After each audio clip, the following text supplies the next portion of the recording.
Chapel Forge, and today we're going to talk about how we do our best to rotate pasture in the woods. And okay, so a few weeks ago I did a video about raising goats in the woods. Pretty much still sticking to like everything we were doing in that video. I mean, we're still using the same structure, same water system, all that kind of stuff. What we're gonna do though is I'm really trying to work on doing better with rotating our pastures. As I've mentioned before, we live on a hill and like half of our property is wooded. We have 3 acres and a solid 1.5 acres of it is probably wooded. So trying to do better with that. So what we're gonna do today is I have, oh man, probably 400 feet of fence here, electrical netting type fence here. And I'm going to eliminate, I think I'm gonna take them down to 100 feet of fence that I rotate. So this area here that I've shown before where their shed is, that area is gonna remain the same. So like where the shed is, the fence, the water is back behind the shed, we're gonna leave that the same. So they'll have this area that is unchanged. It's really not super eroded or anything. And they've been down here since March, I think. And it's doing pretty well. We've added like wood chips and straw and just kind of, you know, eventually I'm gonna have some amazing dirt here. So that area is gonna stay the same, but right now we sort of have like a chute area. So we're gonna keep the chute area, but I'm gonna take them into like 1 quadrant, 2 quadrant, 3 quadrant, 4, etc. So I think I can probably do 4 quadrants as I have it now. Eventually we'd like to kind of make some bridges that go over towards the stream.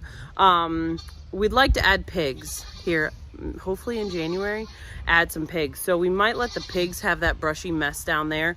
And then maybe I'll let the goats go in, maybe like next summer. We'll see how like much the pigs mow it down and all of that.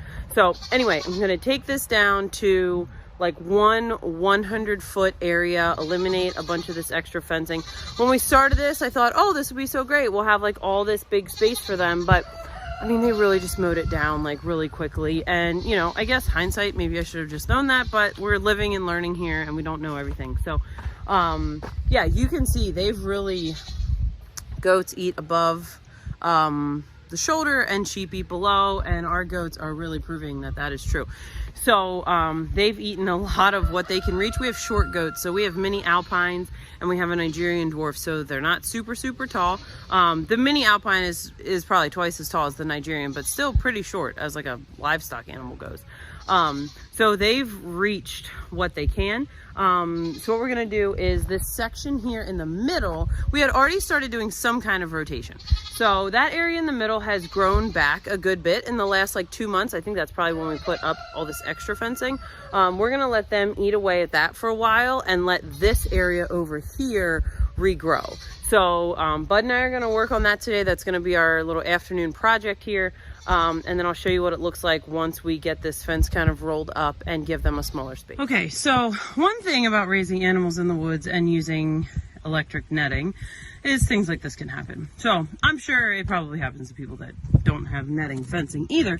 But when you just have a nice wide open pasture, you know, it's very clear, like you walk out and you're like, oh, I can see that right there. This is something, you know, every day, or we try to at least come down through and just walk our fence line and just make sure that things like this haven't happened, because this just lessens the shock of the fence. So thankfully I don't think we have any tears, which is great. I've already had to do 2 repairs here in the last couple weeks. We had a weed eater incident.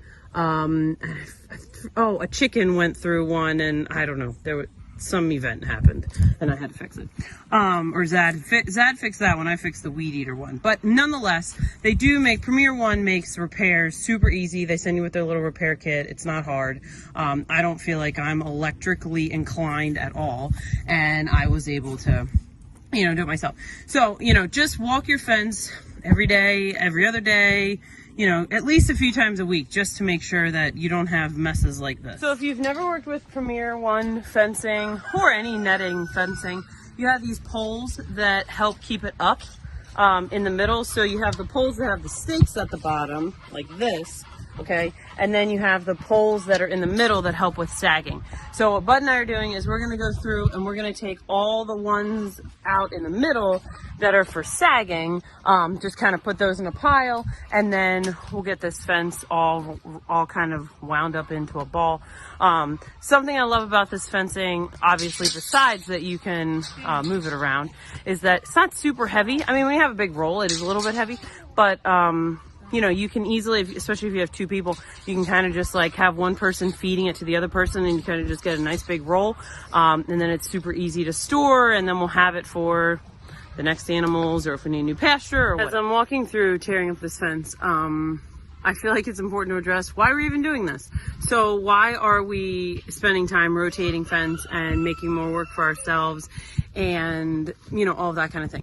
So basically I just want to work with the land and not against it. So I feel like working against it is how I started. I started with this huge area.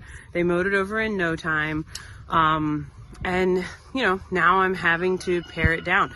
So, you know, Justin Rhodes has a lot of great content on and perma pastures. He also has a really great, mosquitoes, yuck, has a really great philosophy about, you know, make your problem your solution. So like my problem is that we have a lot of woods. And not a lot, but a lot for the size that our area, our acreage is.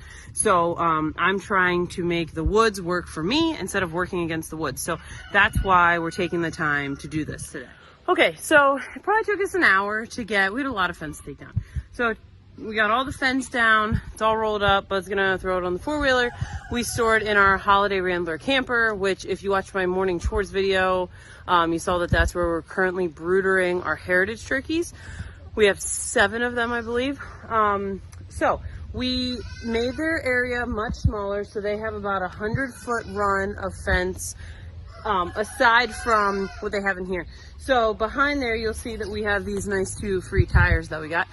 Picked those up alongside the road, and we're gonna essentially make them like a little playground. So we're hoping to add hay storage to the top of this, and then we're going to add a playground to their area. We're hoping to like put a bridge in that they can go over into where like the sunny grassy part is below the garden. So for now, the playground water shed area is kind of going to remain unchanged. And then we sort of made like a chute essentially. And so in here is where they can work on what's green. So there's lots above the shoulder for them in there right now that they can work on. And I'm just going to kind of see how it goes. So if like by next week, it seems like they're kind of bored with it, or it's kind of chewed up, then I can rotate it over to a different spot. So you can see over there, it's like a little bit barren, which is my fault. I didn't do well with rotating here for the last couple months because I just was sort of learning. So we're gonna do better, and we'll come out here and rotate again next week, 2 weeks. We'll see what we need to do, and I'll keep you posted as we move along through that. So I hope that you can start trying to rotate pasture as best you can, work with the permaculture of your homestead, and make your problems your solutions like we're trying to do here.